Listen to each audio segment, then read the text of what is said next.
ನಮಸ್ಕಾರ. ಇದೀಗ ತಾನೇ ಬಂದ ರಾಜ್ಯದ ಮುಖ್ಯವಾದ ಮಾಹಿತಿಗಳು.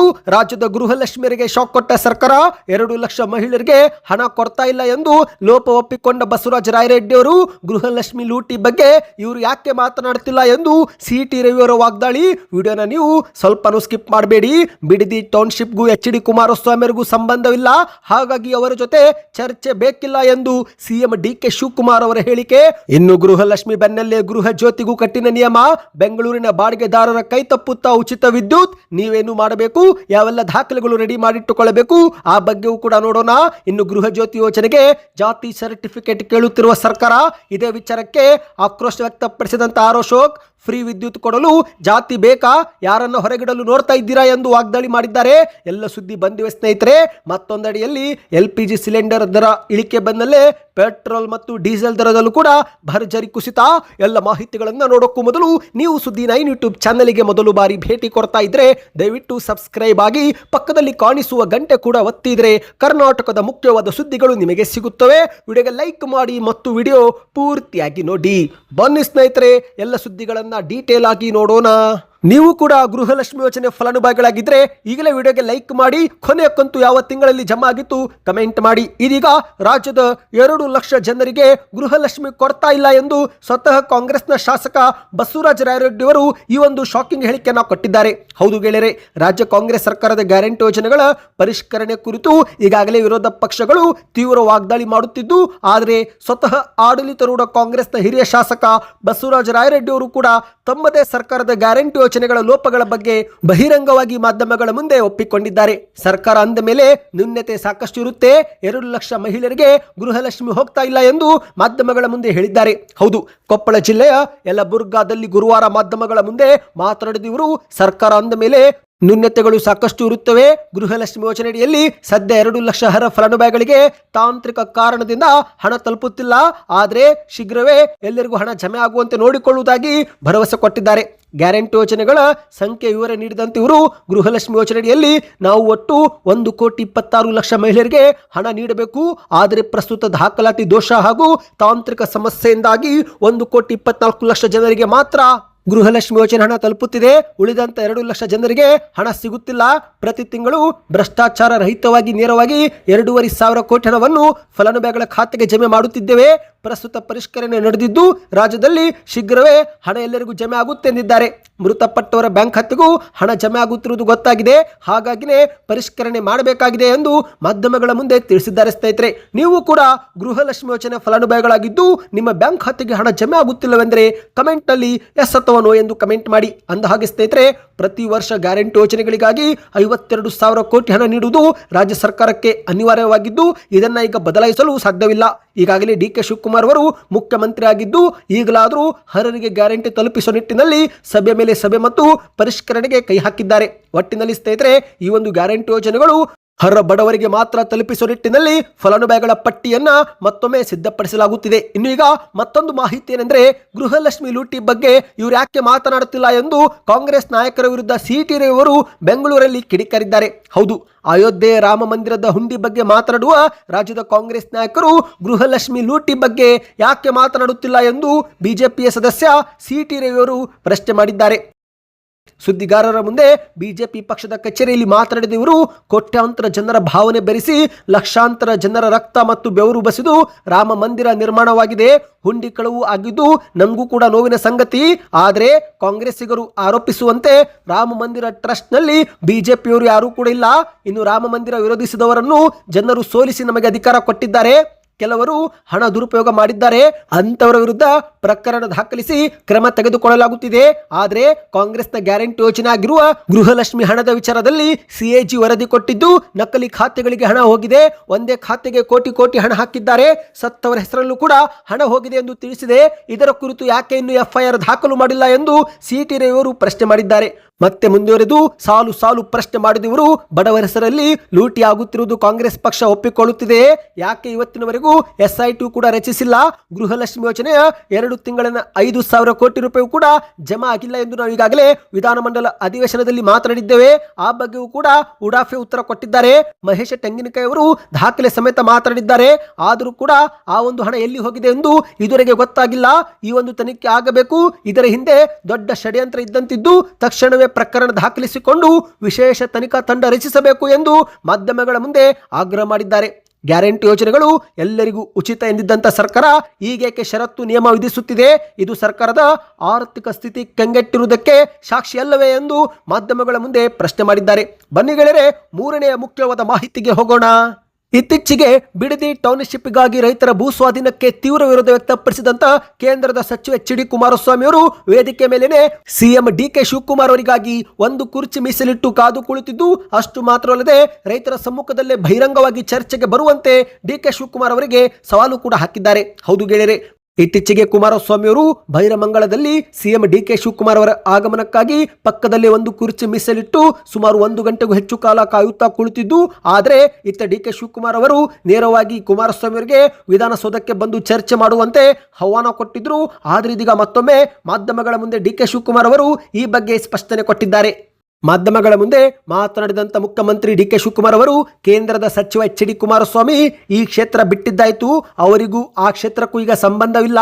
ಇನ್ನು ಈ ಒಂದು ಹಿಂದೆನೆ ಬಿಡದಿ ಟೌನ್ಶಿಪ್ ಯೋಜನೆ ಸಂಬಂಧ ಕುರಿತಂತೆ ಮಾಧ್ಯಮಗಳ ಮುಂದೆ ನಾವು ಚರ್ಚೆಗೆ ಕರೆದಾಗ ಬರಲಿಲ್ಲ, ವಿಧಾನಸೌಧಕ್ಕೆ ಆಹ್ವಾನಿಸಿದ್ರು ಕೂಡ ಅವರು ಬರಲು ಆಗಲಿಲ್ಲ, ಇನ್ನು ಅವರೊಂದಿಗೆ ಚರ್ಚೆ ಮಾಡುವ ಅವಶ್ಯಕತೆ ಇಲ್ಲ ಎಂದು DK ಶಿವಕುಮಾರ್ ಅವರು ತಿರುಗೇಟು ಕೊಟ್ಟಿದ್ದಾರೆ. ಬಿಡದಿ ಟೌನ್ಶಿಪ್ಗೂ ಕುಮಾರಸ್ವಾಮಿಗೂ ಸಂಬಂಧ ಇಲ್ಲ, ಕುಮಾರಸ್ವಾಮಿ ಅವರು ಆ ಕ್ಷೇತ್ರವೇ ಬಿಟ್ಟಿದ್ದಾಗಿದೆ ಎಂದಿದ್ದಾರೆ. ಅವರೇ CM ಆಗಿದ್ದಾಗ ಡಿನೋಟಿಫೈ ಮಾಡಬಹುದಾಗಿತ್ತು, ಆಗ ಯಾಕೆ ಮಾಡಲಿಲ್ಲ? ಈಗ ಏನೇನು ಹುಡುಕುತ್ತಿದ್ದಾರೆ, ಹುಡುಕಲಿ.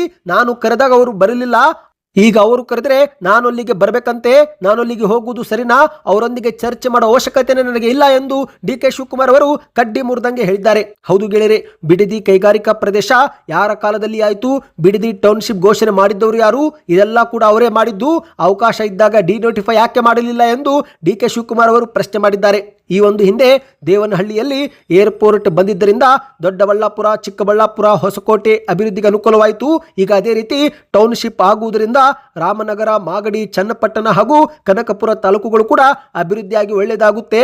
ಟೌನ್ಶಿಪ್ ನಿರ್ಮಾಣವಾಗುವ ಭಾಗದಲ್ಲಿ ಯಾವ ಊರಿನವರನ್ನು ಕೂಡ ಒಕ್ಕಲೆಬ್ಬಿಸಲು ನಾವು ಬಿಡುವುದಿಲ್ಲ, ಹಳ್ಳಿಗಳನ್ನು ಅಭಿವೃದ್ಧಿ ಮಾಡುತ್ತೇವೆ ಎಂದು DK ಶಿವಕುಮಾರ್ ಅವರು ಭರವಸೆ ಕೊಟ್ಟಿದ್ದಾರೆ. ಒಟ್ಟಿನಲ್ಲಿ ಸ್ನೇಹಿತರೆ, ನಾನು ಕರೆದಾಗ ಅವರು ಬರಲಿಲ್ಲ, ಅವರು ಕರೆದರೆ ನಾನು ಹೋಗುವುದು ಸರಿನಾ ಎಂದು ಮಾಧ್ಯಮಗಳ ಮುಂದೆ DK ಶಿವಕುಮಾರ್ ಅವರು ಟಾಂಗ್ ಕೊಟ್ಟಿದ್ದಾರೆ. ಬನ್ನಿ ಗೆಳೆಯರೆ, ಮತ್ತೊಂದು ಮಾಹಿತಿಗೆ ಹೋಗೋಣ. ಗೃಹಲಕ್ಷ್ಮಿ ಯೋಜನೆ ಬೆನ್ನಲ್ಲೇ ಕಾಂಗ್ರೆಸ್ ಸರ್ಕಾರದ ಮತ್ತೊಂದು ಗ್ಯಾರಂಟಿ ಆಗಿರುವ ಗೃಹ ಜ್ಯೋತಿ ಯೋಜನೆಯ ಪರಿಷ್ಕರಣೆಗೂ ಕೂಡ ಸರ್ಕಾರ ಈಗ ಮುಂದಾಗಿದೆ. ಹೌದು ಗೆಳೆಯರೆ, ಉಚಿತ ವಿದ್ಯುತ್ ಕೊಡುವಂತಹ ಗೃಹ ಜ್ಯೋತಿ ಯೋಜನೆಯಲ್ಲೂ ಕೂಡ ದುರ್ಬಳಕೆ ಆಗುತ್ತಿದ್ದು, ಹಾಗಾಗಿ ಫಲಾನುಭವಿಗಳ ಮನೆ ಮನೆ ಪರಿಶೀಲನೆ ಕಾರ್ಯ ಜುಲೈ 1ರಿಂದಲೇ ಆರಂಭವಾಗಿದೆ. ಬೆಸ್ಕಾಂ, ಮೆಸ್ಕಾಂ, ಹೆಸ್ಕಾಂ ಸೇರಿದಂತೆ 5 ಎಸ್ಕಾಂಗಳ ಸಿಬ್ಬಂದಿಗಳು ಜುಲೈ 1ರಿಂದಲೇ ದಾಖಲೆ ಪರಿಶೀಲನೆಗೆ ಶುರು ಮಾಡಿದ್ದಾರೆ. ಆದರೆ ಈಗ ಬೆಂಗಳೂರಿನ ಬಾಡಿಗೆದಾರರಿಗೆ ಉಚಿತ ವಿದ್ಯುತ್ ಕೈತಪ್ಪುವ ಭೀತಿ ಎದುರಾಗಿದೆ. ಹೌದು, ಪ್ರತಿ ಮನೆಗಳಿಗೆ ಮಾತ್ರ 200 ಯೂನಿಟ್ ಉಚಿತ ವಿದ್ಯುತ್ ನೀಡುವ ಯೋಜನೆ ಗೃಹ ಜ್ಯೋತಿಯಾಗಿದ್ದು, ಆದರೆ ಅನೇಕರು ವಾಣಿಜ್ಯ ಕಟ್ಟಡಕ್ಕೂ ಕೂಡ ಫ್ರೀ ಕರೆಂಟ್ ಸೌಲಭ್ಯ ಪಡೆದುಕೊಂಡಿದ್ದಾರೆ ಎಂಬ ಆರೋಪ ಇದೆ. ಹೀಗಾಗಿನೇ ಪರಿಷ್ಕರಣೆಗೆ ಶುರುವಾಗಿದೆ ಸ್ನೇಹಿತರೆ.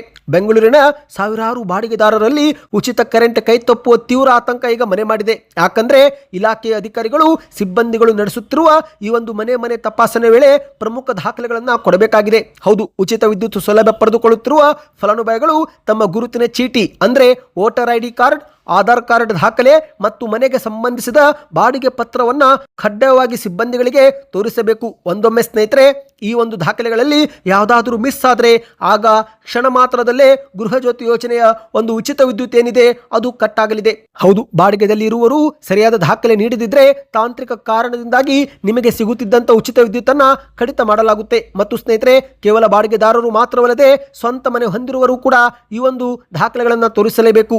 ಇನ್ನು ಒಂದು ವೇಳೆ ನಿಧನರಾದವರ ಹೆಸರಲ್ಲಿ ಗೃಹ ಜ್ಯೋತಿಗೆ ಅರ್ಜಿ ಹಾಕಿದ್ರೆ ಈಗ ನೀವು ಮತ್ತೆ ಖಾತೆಯನ್ನು ಬದಲಿಸಿ ಮತ್ತೊಬ್ಬರ ಹೆಸರಿಗೆ ಲಿಂಕ್ ಮಾಡಿಕೊಂಡು ಆಗ ಮತ್ತೊಮ್ಮೆ ಗೃಹ ಜ್ಯೋತಿಗೆ ಅಪ್ಲೈ ಮಾಡಬೇಕಾಗುತ್ತೆ. ಅಂದ ಹಾಗೆ ಸ್ನೇಹಿತರೆ, ನೀವು ಕೆಲ ಮಾಹಿತಿಗಳನ್ನ ಕೊಡಬೇಕಾಗುತ್ತೆ.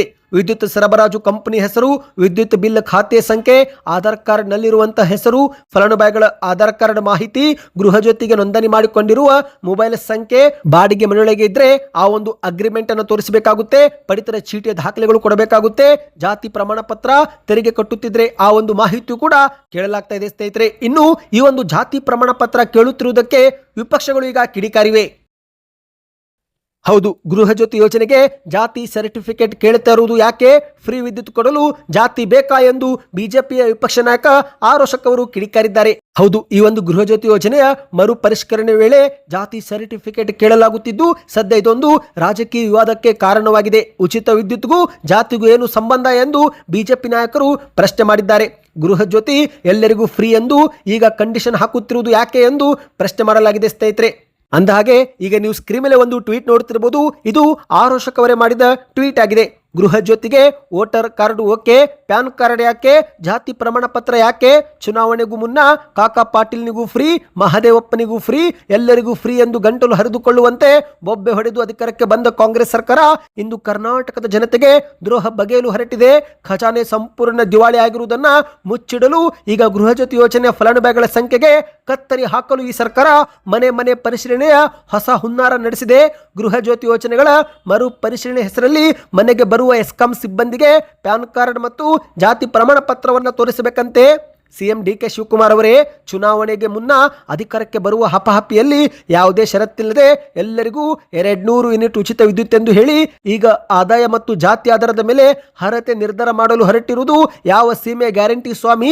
ಇಷ್ಟಕ್ಕೂ ಉಚಿತ ವಿದ್ಯುತ್ ನೀಡಲು ಜಾತಿ ಪ್ರಮಾಣ ಪತ್ರ ಯಾಕೆ? ಗೃಹ ಜ್ಯೋತಿ ಯೋಜನೆ ಫಲಾನುಭವಿಗಳು ನಮ್ಮ ರಾಜ್ಯದ ನಿವಾಸಿಗಳು ಮತದಾರರು ಅಲ್ಲವೋ ಅಂತ ನಿರ್ಧಾರ ಮಾಡೋಕೆ ವೋಟರ್ ಕಾರ್ಡ್ ಅಥವಾ ಆಧಾರ್ ಕಾರ್ಡ್ ಸಾಕು. ಆದರೆ ಅವರ ಜಾತಿ ಯಾವುದು, ಆದಾಯ ಎಷ್ಟು ಎನ್ನುವ ಮಾಹಿತಿ ಯಾಕೆ ಬೇಕು? ಪ್ಯಾನ್ ಕಾರ್ಡ್ ಮತ್ತು ಜಾತಿ ಪ್ರಮಾಣ ಪತ್ರ ಕೇಳುವ ಮೂಲಕ ನೀವು ಯಾರನ್ನ ಯೋಜನೆಯಿಂದ ಹೊರದಬ್ಬಲು ಸ್ಕೆಚ್ ಹಾಕುತ್ತಿದ್ದೀರಿ. ಗ್ಯಾರಂಟಿಗಳನ್ನು ನಿಭಾಯಿಸಲು ಹಣವಿಲ್ಲದೆ ಒದ್ದಾಡುತ್ತಿರುವ ಈ ಲೂಟಿ ಸರ್ಕಾರ ಹೇಗಾದರೂ ಮಾಡಿ ಲಕ್ಷಾಂತರ ಬಡ ಹಾಗೂ ಮಧ್ಯಮ ವರ್ಗದ ಜನರನ್ನ ಗೃಹ ಜ್ಯೋತಿ ಯೋಜನೆಯಿಂದ ವಂಚಿಸಲು ಯೂಟರ್ನ್ ನೀತಿಯನ್ನು ತಂದಿದೆ. ಬಡವರ ಹೊಟ್ಟೆಗೆ ಹೊಡೆಯುವ ಸುಳ್ಳು ಭರವಸೆಗಳ ಮೂಲಕ ಅಧಿಕಾರಕ್ಕೆ ಹಿಡಿದು ಈಗ ಜನರನ್ನು ದಾಖಲೆಗಳ ಹೆಸರಲ್ಲಿ ಸತಾಯಿಸುತ್ತಿರುವ ಈ ಜನ ವಿರೋಧಿ ಸರ್ಕಾರ ಜನರ ಹಕ್ಕನ್ನು ಕಸಿದುಕೊಳ್ಳಲು ನಾವು ಬಿಡುವುದಿಲ್ಲ ಎಂದು ಆರೋಶಕ್ ಅವರು ಟ್ವೀಟ್ ಮಾಡಿದ್ದಾರೆ. ಬನ್ನಿ ಸ್ನೇಹಿತರೆ, ಕೊನೆಯ ಮಾಹಿತಿಗೆ ಹೋಗೋಣ. ಜುಲೈ ತಿಂಗಳ ಮೊದಲ ದಿನದಂದೇ ತೈಲ ಮಾರುಕಟ್ಟೆ ಕಂಪನಿಗಳು 19 ಕೆಜಿಯ ವಾಣಿಜ್ಯ LPG ಸಿಲಿಂಡರ್ ಬೆಲೆಯಲ್ಲಿ 183 ರೂಪಾಯಿ ಕಡಿತಗೊಳಿಸಿದ್ದು ಈ ಮೂಲಕ ಹೋಟೆಲ್ ಮಾಲೀಕರಿಗೆ ಸಿಹಿ ಸುದ್ದಿ ಕೊಡಲಾಗಿದೆ. ಆದರೆ ಸ್ನೇಹಿತರೆ, ಇಲ್ಲಿ ಮತ್ತೊಂದು ಸಿಹಿ ಸುದ್ದಿ ಏನೆಂದರೆ ಪೆಟ್ರೋಲ್ ಮತ್ತು ಡೀಸೆಲ್ ಬೆಲೆಯೂ ಕೂಡ ಇಳಿಕೆ ಕಾಣುವ ಲಕ್ಷಣವಿದೆ. ಈಗಾಗಲೇ ನಯರಾ ಎನರ್ಜೀಸ್ ಅವರು ಪೆಟ್ರೋಲ್ ಬೆಲೆಯಲ್ಲಿ ಲೀಟರ್ಗೆ 5 ರೂಪಾಯಿ ಮತ್ತು ಡೀಸೆಲ್ ಬೆಲೆಯಲ್ಲಿ ಲೀಟರ್ಗೆ 3 ರೂಪಾಯಿಯನ್ನ ಇಳಿಕೆ ಮಾಡಿವೆ. ಹೌದು, ಅಂತಾರಾಷ್ಟ್ರೀಯ ತೈಲ ಬೆಲೆಗಳು ಕಡಿಮೆ ಆಗುತ್ತಿರುವುದರಿಂದ ಖಾಸಗಿ ಇಂಧನ ಚಿಲ್ಲರೆ ವ್ಯಾಪಾರಿಯಾಗಿರುವ ನಯರಾ ಎನರ್ಜಿ ಅವರು ಕೂಡ ಬುಧವಾರದಂದು ಜುಲೈ 1ರಂದು ಪೆಟ್ರೋಲ್ ಬೆಲೆಯಲ್ಲಿ ಲೀಟರ್ಗೆ 5 ರೂಪಾಯಿ ಮತ್ತು ಡೀಸೆಲ್ ಬೆಲೆಯಲ್ಲಿ ಲೀಟರ್ಗೆ 3 ರೂಪಾಯಿ ಇಳಿಕೆ ಮಾಡಿದೆ.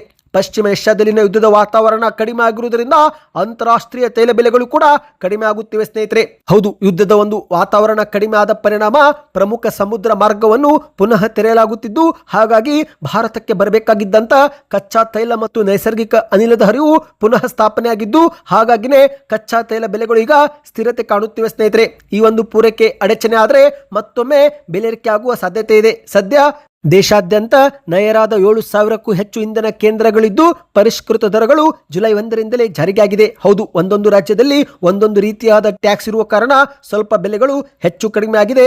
ಆದರೆ ಮಾಹಿತಿಯ ಪ್ರಕಾರ ದೆಹಲಿಯಲ್ಲಿ ಪ್ರತಿ ಲೀಟರ್ ಪೆಟ್ರೋಲು 102 ರೂಪಾಯಿ ಮತ್ತು ಡೀಸೆಲ್ ಬೆಲೆ ಲೀಟರ್ಗೆ 95 ರೂಪಾಯಿ ಎಂದು ಹೇಳಲಾಗ್ತಾ ಇದೆ. ನಿಮ್ಮ ಊರಲ್ಲೂ ಕೂಡ ನಯರಾ ಪೆಟ್ರೋಲ್ ಬಂಕ್ ಇದ್ರೆ ಕಮೆಂಟ್ ನಲ್ಲಿ ಎಸ್ ಎಂದು ಕಮೆಂಟ್ ಮಾಡ್ತಾ, ಮಾಹಿತಿಗಳು ಇಷ್ಟವಾಗಿದ್ರೆ ಚಾನಲ್ಗೆ ಸಬ್ಸ್ಕ್ರೈಬ್ ಮಾಡ್ಕೊಳ್ಳಿ.